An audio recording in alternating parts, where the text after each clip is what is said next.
오늘은 우리에게 기도의 특권이 있습니다 라는 제목으로 하나님 말씀 나누겠습니다. 기도는 영혼의 호흡이라고 부르는 기독교인에게 있어서 생명과 같은 것입니다. 그래서 기도하는 생활이 우리 신앙생활의 핵심이기도 합니다. 특별히 기도는 그 응답을 전제로 합니다. 기도하면 하나님께서 우리의 기도한 것을 들어주신다는 것입니다. 왜 그렇습니까? 우리가 하나님의 자녀이기 때문입니다. 그러니까 우리가 누구의 자녀로 태어나면 그 엄마 아빠로부터 모든 것을 공급받을 수 있는 특권을 가지게 되는 것처럼 우리가 하나님의 백성으로 태어나면 즉시 하나님에게 도움을 받을 수 있는 특권을 부여받게 된다는 것입니다. 그래서 예수님께서도 기도를 가르쳐 주실 때 어떻게 기도하라고 말씀하셨느냐? 하늘에 계신 우리 아버지요, 하나님 아버지에게, 이제 너는 예수 믿어서 하나님의 자녀가 됐으니까 그 아버지에게 달라고 해라, 이렇게 말씀하는 것입니다.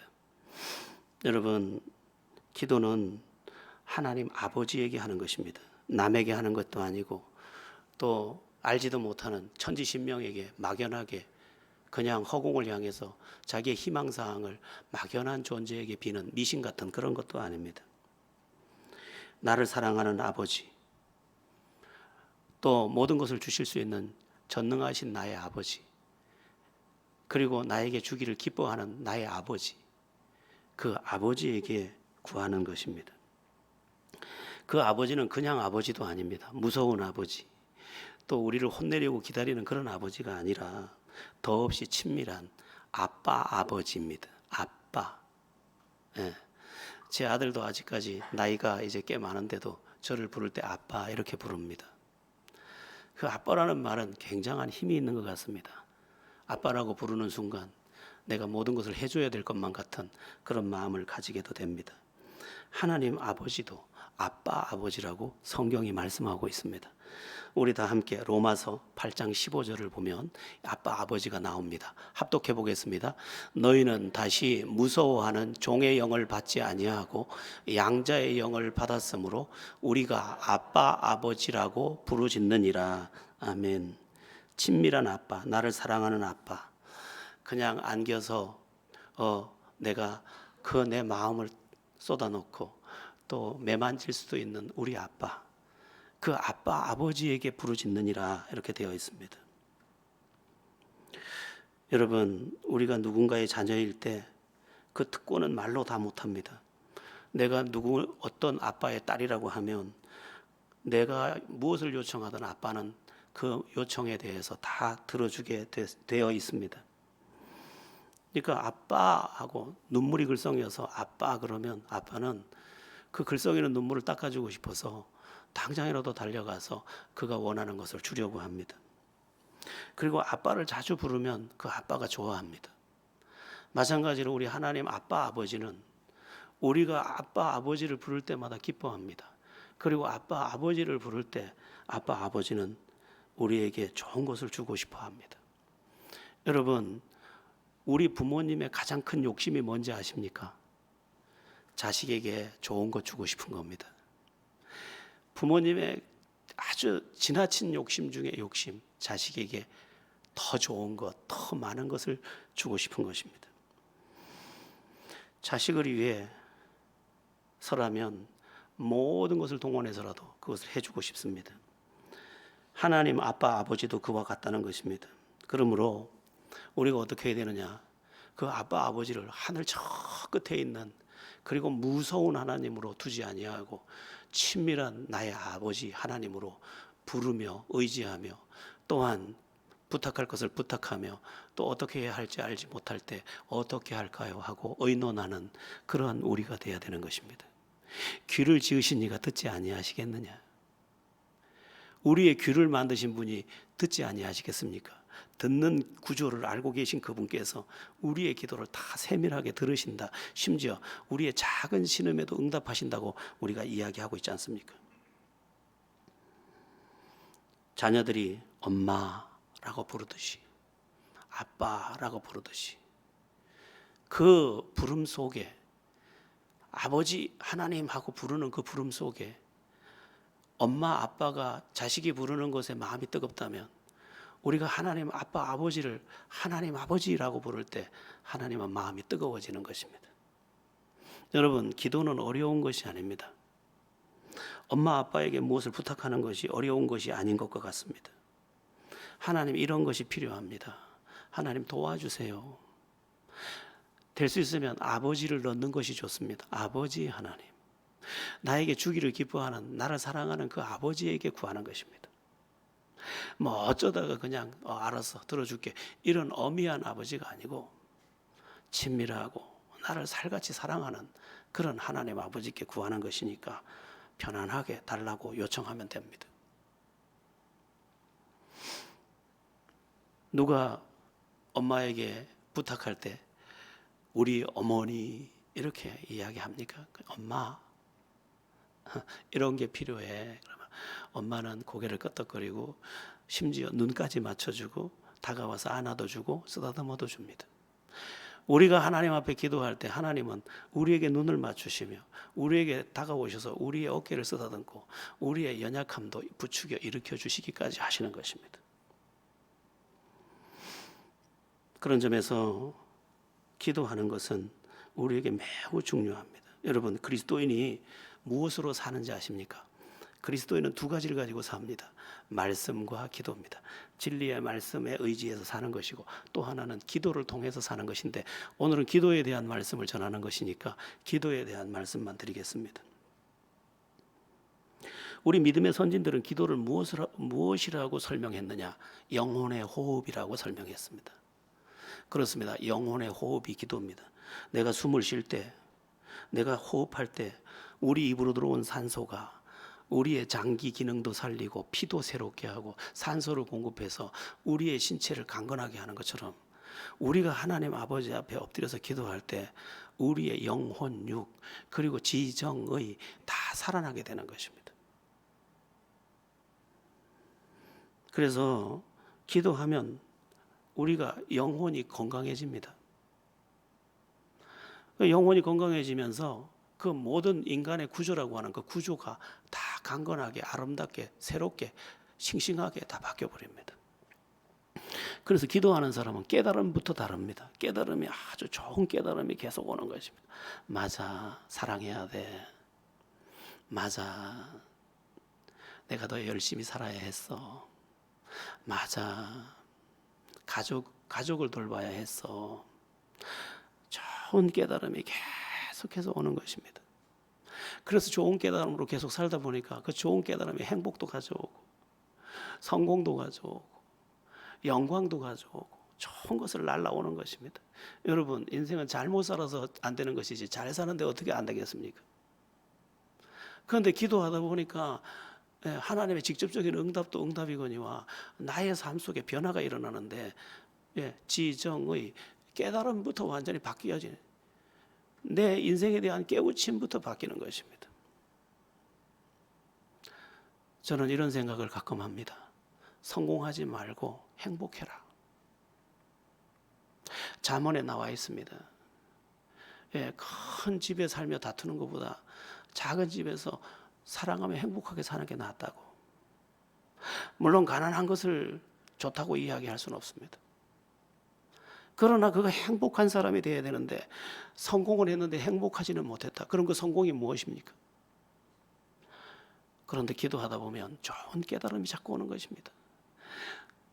어떻게 하면 잘 되는지도 알게 되고 어떻게 하면 행복한지도 알게 되고 어떻게 하면 값진 인생이 되는지도 알게 되면서 내 인생을 보배로운 인생으로 자꾸만 나도 모르는 사이에 내가 만들어 버리는 것입니다. 어떤 사람은 나도 모르는 사이에 내 인생을 망가뜨리는데 나는 기도하는 나는 나도 모르는 사이에 나를 위하게 되는 것입니다. 그리고 감정도 새로워집니다. 나쁜 감정이 자꾸 사라지고 좋은 감정이 솟구치는 것입니다. 여러분, 인생은 감정의 동물 아닙니까? 그런데 나쁜 감정이 작용하면 큰일이 나는 것입니다. 그 층간 소음 때문에 견디지 못해가지고 가서 그 일가족을 막 칼을 휘둘렀는데 세상에 상처를 주고 치명상을 입혀가지고 징역 22년을 받았더라고요. 감정, 나쁜 감정이 그를 지배하고 나니까 그냥 그 인생 전체가, 그분 나이가 40 몇 살이던데 이제 나오면 나이가 70살이 다 되는 거예요. 다 인생 끝나버린 거예요. 그 감정이 안 되는 거죠. 그런데 기도하는 사람은 사람이기 때문에 그에게도 감정이 있지만 나쁜 감정이 자꾸만 사라지고, 쓰디쓴 감정들이 자꾸 사라지고, 사나운 감정이 자꾸 사라지고, 선한 감정들이 계속 오면서 유쾌하고 선하고 깨끗하고, 그러므로 그가 살아가는 삶이 별로 대단한 것 같지 않은데 그의 그 선한 감정들이 행복을 만들어내는 것입니다. 좋아요.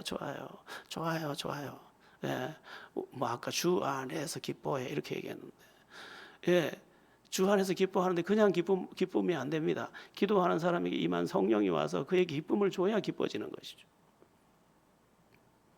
그래서 기도하는 사람은 자기도 모르게 또 행복을 만들게 되는 것입니다. 감정의 영역에서도, 의지의 영역에서도 기도하는 사람은 선한 의지가 계속 살아나게 됩니다.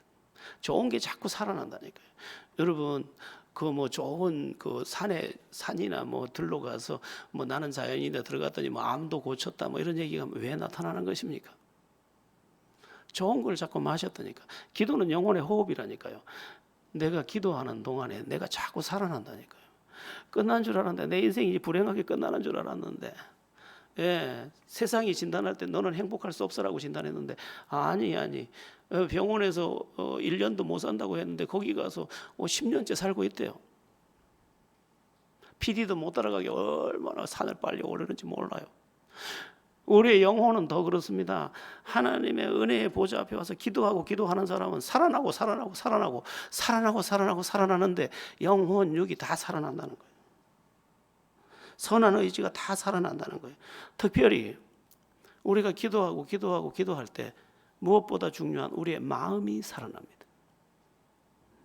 에스겔서에 보면 나오는데 어떻게 살아나느냐, 부드러운 마음, 좋은 마음으로 살아나는, 우리 마음이 살아나는 거예요. 물을 지킬 만한 것보다 더욱 내 마음을 지키라. 생명의 근원이 이에서 남이라고 했는데 내 마음이 선하게 살아나는 것입니다. 우리 에스겔서를 한번 보겠습니다. 에스겔서 36장 26절입니다. 우리 다 함께 36장 26절을 합독합니다. 또 새 영을 너희 속에 두고 새 마음을 너희에게 주되 너희 육신에서 굳은 마음을 제거하고 부드러운 마음을 줄 것이며. 아멘. 기도하면 성령이 내 마음에 역사하고 성령은 와서 내 마음을 부드럽게 한다. 고운 가루처럼 부드럽게 만든다는 것입니다. 여러분, 마음이 부드러워지는 것 매우 중요합니다. 마음만 부드러워지면 인생이 부드러워집니다. 인생이 왜 사나우냐? 마음이 사나워서 사나운 것입니다. 그런데 기도하는 사람에게 하나님께서 성령의 은혜를 보내시고 성령의 은혜를 통해서 그 마음을 부드럽게 만들어주는 거예요. 마음을 부드럽게 하니까 이 마음의 컨트롤 타워가 모든 부분을 부드럽게 하는 거예요. 입술의 말도 부드럽게, 생각도 부드럽게, 눈빛도 부드럽게, 사람을 대하는 태도도 부드럽게, 다 부드럽게.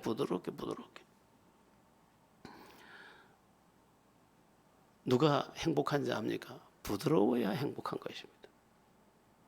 그런데 그 부드러움은 자기가 만들 수 없습니다.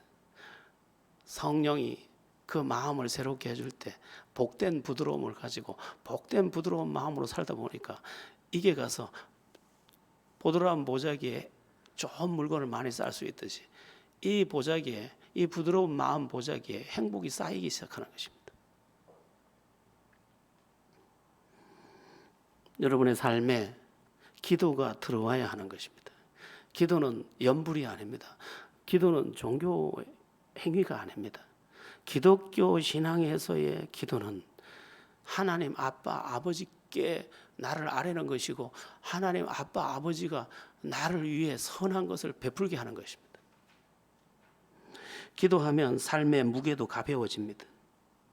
좋은 공기를 마시면 몸이 가벼워지듯이 우리가 기도하면 성령의 은혜가 우리 안에 오면서 내 모든 부분이 가벼워집니다.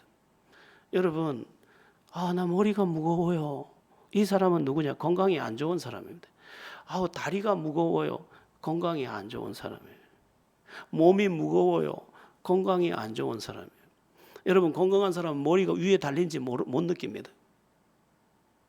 머리가 내 목 위에서 무겁게 느껴진다 그러면 그거 안 건강한 거예요. 건강한 사람은 이 머리가 절대로 느껴지지 않습니다. 물론 머리가 있는 것은 알죠. 그러나 머리를 인식하지 않습니다. 다리가 무겁다? 건강한 사람은 다리가 무겁지 않습니다. 다리가 여기 붙어 있는 걸 의식하지 못합니다. 우리가 영적으로 기도해서 성령의 은혜 안에서 우리의 믿음이 건강해지고 나면 내 삶의 무게가 싹 사라져 버립니다. 안 무거워요. 심지어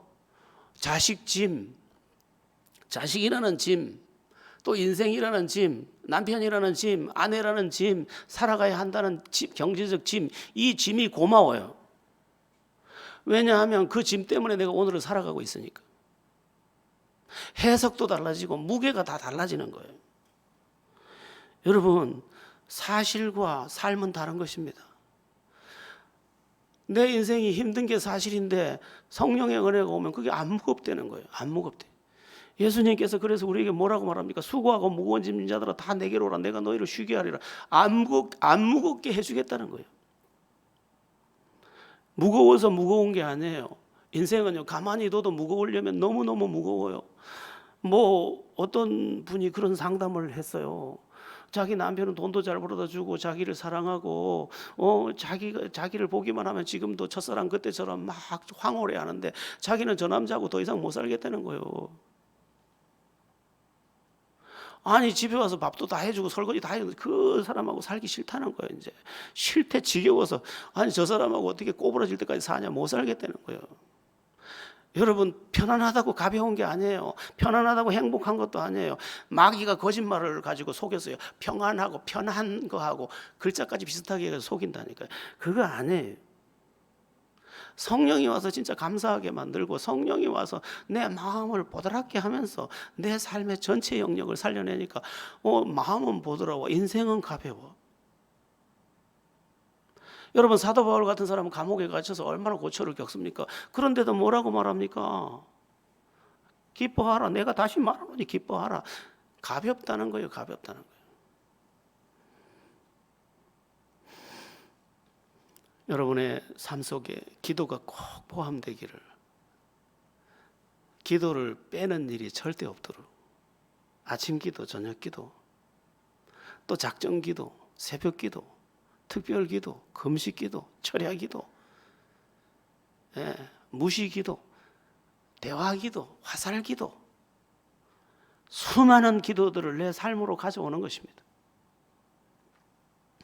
우리가 특별히 진짜 기도를 빼면 안 될 때가 있습니다. 언제입니까? 고난 당할 때입니다. 그때는 기도를 빼면 안 됩니다. 자, 우리 다 함께 야고보서 5장 13절을 볼 것입니다. 야고보서 5장 13절 우리 다 같이 한 목소리를 합독합니다. 너희 중에 고난 당하는 자가 있느냐? 그는 기도할 것이요. 즐거워하는 자가 있느냐? 그는 찬송할지니라. 아멘. 고난 당하는 자가 있느냐? 그는 기도할 것이요. 여러분, 고난을 당할 때 고난만 당하는 사람이 있습니다. 그리고 고난 당할 때 아예 망하는 사람도 있습니다. 그렇게 하지 말라는 게, 고난 당하는 자가 있느냐? 그는 기도할 것이요. 지금 처방을 말씀해 주는 것입니다. 자, 여러분, 고난이 딱 왔다. 그러면 하나님께서 기도로 나를 깨우는구나 생각하고 기도를 시작하시면 됩니다. 왜 고난 당하는 자가 그럼 기도해야 되느냐? 기도가 하나님으로부터의 해결받는 길이기 때문입니다. 여러분, 여기 우리 학생들도 이제 지금은 막 그냥 장난하고 그냥 철없이 살아도 되지만 저 학생들에게도 어느 날 참 고난이라는 게 닥쳐올 것입니다. 우리 학생들 오늘 다른 거 다 기억하지 못하도록 요거 하나 기억하십시오. 내가 기도하면 하나님께서 문제 해결해 주신다. 이 사실을 믿으시기 바랍니다. 우리 학생들에게도 얼마 지나지 않아서 어려움이 옵니다. 얼마 남지 않았습니다. 제가 예언을 하나 할까요? 저 뒤에 지금 장난하고 있는 학생, 저기 지금 15살짜리 애가 장난하고 있는데 10년 안에 군대 갑니다. 그리고 막 어머니 은혜 한번 부르라 그러면 막 엉엉 울면서 부를 겁니다. 근데 믿음의 사람이 그때 기도한다. 그럼 그 문제를 능히 해결할 그러한 사람이 된다는 것입니다. 성경을 보면 고난을 통해서 문제 해결을 받은 사람들의 이야기가 가득합니다. 그 중에 뭐 예를 들자면 수도 없이 많지만 그 중에 꼭 제가 예를 들어 드리고 싶은 사람이 누구냐? 야베스라는 사람입니다. 야베스. 왜 하필이면 많은 사람 중에 야베스를 예로 드느냐? 야베스는 태어날 때부터 불행하게 태어났기 때문에. 태어날 때부터 불행해. 그러니까 태어나 보니까 자기가 너무 저주 가운데 태어난 것 같아. 그래서 이 야베스가 이제 철이 좀 나고 나서 하나님을 알고 난 이후에 그가 기도를 시작합니다. 그 기도 내용이 아주 짤막하게 나오는데 우리 역대상 4장 9절에서 10절을 합독했으면 좋겠습니다. 역대상 4장 9절에서 10절입니다. 합독합니다. 야베스는 그의 형제보다 귀중한 자라 그의 어머니가 이름하여 이르되 야베스라 하였으니 이는 내가 수고로이 낳았다 함이었더라. 잠깐요. 수고로이 낳았다. 얘 태어날 때 모든 집안이 다 어려웠단 말이에요. 큰 환란이 그 집에 닥쳤단 말이에요. 그런데 그 야베스가 어떻게 합니까? 10절을 보겠습니다. 시작. 야베스가 이스라엘 하나님께 아뢰어 이르되 주께서 내게 복을 주시려거든 나의 지역을 넓히시고 주의 손으로 나를 도우사 나로 환란을 벗어나 내게 근심이 없게 하옵소서 하였더니 하나님이 그가 구하는 것을 허락하셨더라. 아멘. 여러분 태어날 때부터 불행한 사람이었는데 하나님을 알고 난 이후에 하나님께 기도했더니 하나님께서 그가 구하는 것을 다 허락해 줬다는 거예요. 기도는 연불이 아닙니다. 기도는 하나님 아빠 아버지의 그 능력의 손길을 통하여 문제를 해결하는 것입니다. 또 고난당하는 사람이 왜 또 기도해야 되느냐? 두 번째는 피할 길을 얻기 위함입니다. 기도는 응답을 주기도 하지만 피할 길도 줍니다. 사방으로 막 그냥 살아갈 수 있는 길이 없었는데 기도하자 피할 길이 딱 생겨버리는 것입니다. 다른 살 길이 생겨나더라는 것입니다. 사무엘 상하에 보면 다윗이 항상 쫓겨다니는데 항상 그때마다 기도했더니 하나님께서 그에게 피할 길을 주신 것을 봅니다. 우리 시편에 나오는 다윗의 고백을 보겠는데요. 시편 40편 1절에서 2절입니다. 우리 다 함께 합독해 보겠습니다. 내가 여호와를 기다리고 기다렸더니 귀를 기울이사 나의 부르짖음을 들으셨도다. 나를 기가 막힐 웅덩이와 수렁에서 끌어올리시고 내 발을 반석 위에 두사 내 걸음을 견고하게 하셨도다. 아멘. 기도했더니 기가 막힐 웅덩이. 기가 막힐 웅덩이라는 말은 결코 빠져나올 수 없는 웅덩이에서 나를 건져주시더라는 거예요. 나를 피할 길을 주시더라는 것입니다. 여러분 더 이상 피할 길이 없습니까? 그러면 하나님 앞에 나와서 부르짖고 또 부르짖으십시오. 하나님이 신비한 방법으로 여러분에게 피할 길을 주실 것입니다. 여러분의 생애에 하나님의 손이 임하는 것을 보게 될 것입니다. 하나님은 살아계신 하나님, 천지를 창조하신 하나님, 지금도 이 세상을 경영하고 계신 만왕의 왕이십니다. 그 만왕의 왕 되신 우리 하나님이 우리 하나님 아빠 아버지입니다.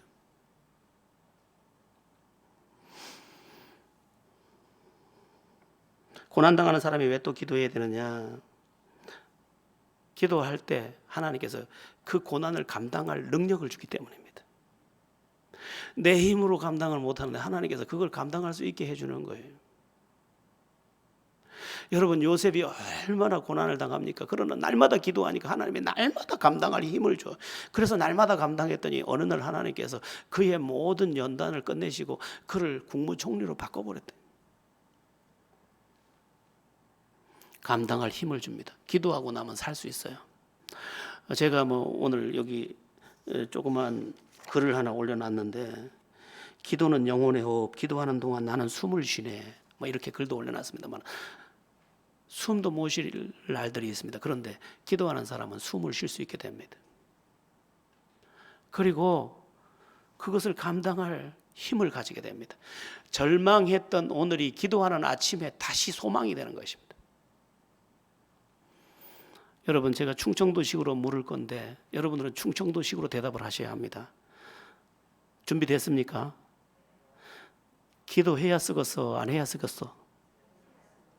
해야 쓰겠죠. 여러분들 기도하시기를 축원합니다. 예. 고난당하는 사람이 또 왜 기도해야 되느냐? 고난당하는 사람이 기도를 하면 영적 성숙이 일어납니다. 고난을 그냥 받으면 그 인생이 찌그러들고 비참해지는 게 다지만, 고난당하는 사람이 기도하면 기도하는 동안에 자꾸만 만들어집니다. 복된 사람, 아름다운 사람, 그의 나쁜 성품이 잘려져 나가고, 그의 나쁜 의지가 잘려져 나가고, 하나님께서 그 시간에 토기장이 되신 주님께서 진흙을 주물러서 새 물건을 만들듯 내 인생을 주물러서 만들게 하는 것이 기도라는 거예요. 한번 따라해 보겠습니다. 나를 만들어 주옵소서. 예, 그래서 나를 복된 그릇으로 만들어 주시고, 그 복된 그릇에 하나님의 한량없는 복이 쌓이게 하는 것이 우리의 기도라는 것입니다. 그래서 하나님께서는 기도를, 어떤 것은 오늘 기도해서 오늘 응답을 받게 하시지만 어떤 기도는 길게 하게 하십니다. 왜냐하면 나를 만들어서 만들어진 그곳에다가 복을 담아 주시려는 것이기 때문에 그렇습니다. 기도가 얼마나 놀라운지 모릅니다. 여러분의 삶에 혹시나 바람이 불거든, 인생은 다 어려움이 있지 않습니까? 인생은 다 고난이라는 과정, 굳은 날들을 다 지나가는데, 그때 기도를 가지고 통과한 사람들은 그때 성숙한 하나님의 사람으로 다 만들어지는 것이고, 성숙한 사람이 만들어지고 나니까 넘어질래야 넘어질 수가 없는 것입니다. 여러분, 오뚜기가 왜 굴려놔도 반듯반듯 서는 겁니까? 삶의 무게추가 딱 안정이 됐기 때문이에요. 우리가 성령의 은혜 안에서 기도하면서 하나님의 사람이 되면 나중에 떼구로 굴려놔도 딱 똑바로 서는 거예요. 결코 넘어지지 않습니다. 대저 의인은 7번 넘어질지라도 아주 거꾸러지지 아니하면 주께서 저를 붙드심이라. 그를 붙잡아 주는 것입니다. 우리의 삶 속에, 그러니까 기도 생활을 해야 되는데, 고난이 왔는데도 기도하지 않는다, 그러면 참 심각한 상태입니다. 영적으로 많이 죽어 있는 것입니다. 혹시나 어렵거든, 여러분 자녀 때문에 힘드십니까? 아니면 건강 문제가 있습니까? 아니면 사업 문제가 있습니까? 아니면 직장 문제가 있습니까? 기도하시기를 축원합니다. 특별히 우리가 기도할 때 하나님이 일하시기 시작합니다. 우리 함께 예레미야서 33장 2절에서 3절을 보겠습니다. 합독합니다. 이를 행하시는 여호와, 그것을 만들어 성취하시는 여호와, 그의 이름을 여호와라 하는 이가 이와 같이 이르시도다. 너는 내게 부르짖으라. 내가 내게 응답하겠고 내가 알지 못하는 크고 은밀한 일을 내게 보이리라. 아멘. 자, 우리가 33장 3절만 많이 외웠는데 33장 2절이 더 중요합니다. 이를 행하시는 여호와, 그것을 만들어서 성취하시는 여호와. 여러분, 우리가 기도할 때 하나님은 그 일을 시작합니다. 그리고 우리가 기도한 것을 이루어 주시려고 그것을 만들기 시작합니다. 자식이 아빠에게 이런 부탁을 했다고 해보십시오. 아빠, 나는 과학자가 되는 게 꿈인데 그 과학자가 되기 위해서는 이런 실험 기구가 필요해. 근데 그게 값이 1억이래. 어떻게 아빠? 아빠가 대답을 안 하고 깜짝 놀라서 이렇게 있다가 엄마하고 저쪽 방에서 이야기를 하는 거예요. 어떻게 하면 좋아? 우리 애가 과학자가 된다는데. 이렇게 얘기합니다. 내가 일 하나 더 할게. 그거 해줘야지. 자식 부탁인데. 그리고는 일하기 시작하고 그 자식이 요청한 것을 만들어서 그 손 앞에 갖다 주려 합니다. 우리 하나님의 말씀이 그 말씀입니다. 일을 행하시는 여호와, 그것을 만들어서 성취하는 여호와. 네가 기도하면 네가 알지 못하는 은밀한 방법으로 그렇게 해줄 거야. 나 그렇게 해줄 거라니까. 하나님이 이렇게 우리에게 말씀하시는 겁니다. 나한테 부탁해, 나한테 의논해, 나를 기대봐, 말씀하는 것입니다. 여러분, 얼마나 놀라운 얘기입니까? 우리가 기도할 때 하나님이 벌떡 일어나서 알았어, 일어서시고 그 일을 성취하기 위해 움직이신다는 거예요. 그래서 우리가 기도할 때 하나님이 움직이신다, 이 사실을 잊으면 안 됩니다. 이 사실을 철석같이 믿었던 이사야 선지자의 외침이 중요한데 이것까지만 하고 오늘 말씀을 마칠 것입니다. 우리 다 함께 이사야서 62장 6절에서 7절입니다. 우리 같이 함께 합독해 보겠습니다. 예루살렘이여, 내가 너의 성벽 위에 파수꾼을 세우고 그들로 하여금 주야로 계속 잠잠하지 않게 하였느니라. 너는 여호와로 기억하시게 하는 자들아, 너희는 쉬지 말며 또 여호와께서 예루살렘을 세워 세상에서 찬송을 받게 하시기까지 그로 쉬지 못하시게 하라. 아멘. 그로 하나님이 쉬지 못하시게 해라. 하나님이 쉬지 못하시는 방법이 뭡니까? 우리가 기도하면 하나님이 모십니다. 우리가 하나님께 부탁하면 하나님은 모시고 우리를 위해 일어나 일하신다는 것입니다.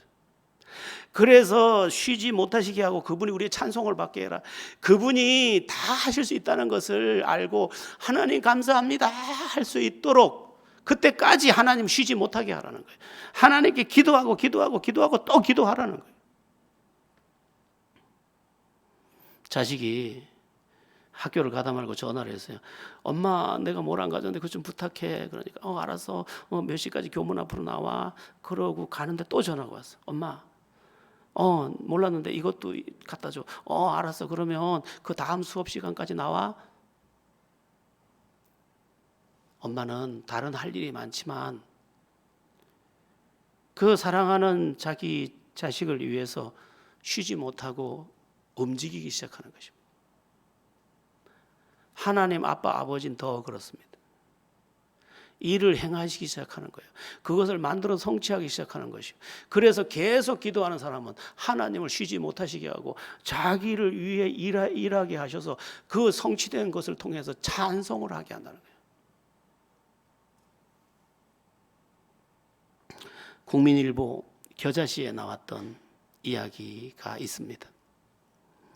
서울 서대문에 영천시장이라는, 경북 영천이 아니고 서대문에 영천시장이라는 시장이 있는데 거기에 늘 기도하는 어떤 아주머니가 계셨답니다. 이분은 콩나물 장수신데 아침에 콩나물을 이제 도매로 받아서 이고 나가는데, 이고 나갈 때 영천시장으로 바로 가는 게 아니고 교회에 가서 그 콩나물 시루를 놓고 새벽 기도를 하고 그때서야 이고 나간다는 거예요. 하루도 안 빼놓고 기도부터 하고 콩나물 팔러 나갔다는 거예요. 그의 기도 제목이 아주 단순했는데 이 엄마의 이 아주머니의 기도 제목이 뭐냐? 내용이 딱 나왔는데, 나의 자녀들이 예수 그리스도와 함께 살게 해주시고 하나님의 일꾼이 되게 해주십시오. 이 기도를 매일 한 거예요. 매일 새벽 기도마다, 새벽 기도를 하루도 안 빼고 그랬는데 하나님께서 이 여인의 그 매일의 기도를 응답하셨는데 그 아들이 제약회사를 설립을 하게 됩니다. 그리고 제약회사가 승승장구하며 발전하고 번성하게 됩니다. 그래서 생각하게 됩니다. 내 재주와 내 어떤 경영의 능력 가지고는 될 수 없는 일이 지금 계속 일어나고 있으니까 이 사람이 생각한 게, 엄마의 새벽 종소리, 엄마가 새벽 종소리를 듣고 나가 장사를 하기 전에 먼저 기도했던 그 새벽 종소리, 그것 때문이었구나. 그래서 엄마의 그 기도가 오늘 우리의 제약회사가 있게 했고 나를 이렇게 살게 했다. 그렇게 고백을 하고 회사의 심벌을, 회사의 이름을 뭐라고 정했느냐? 종근당.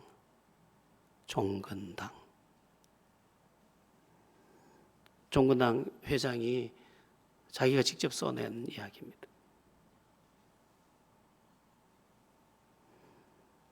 여러분, 기도는 종교 행위가 아닙니다.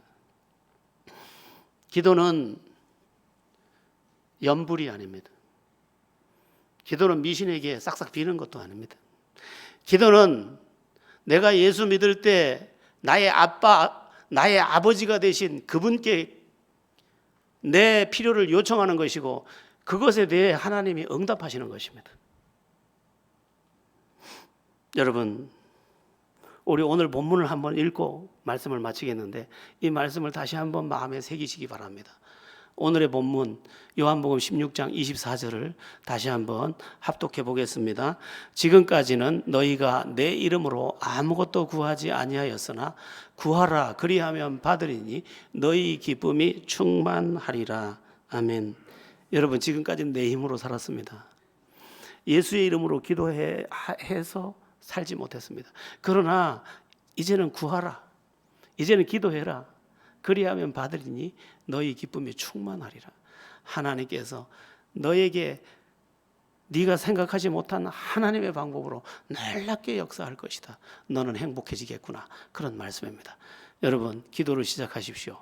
그리고 기도에 올인하십시오. 하나님의 승리가 우리에게 넘칠 줄로 믿습니다. 잘 깨닫기를 예수 이름으로 바랍니다.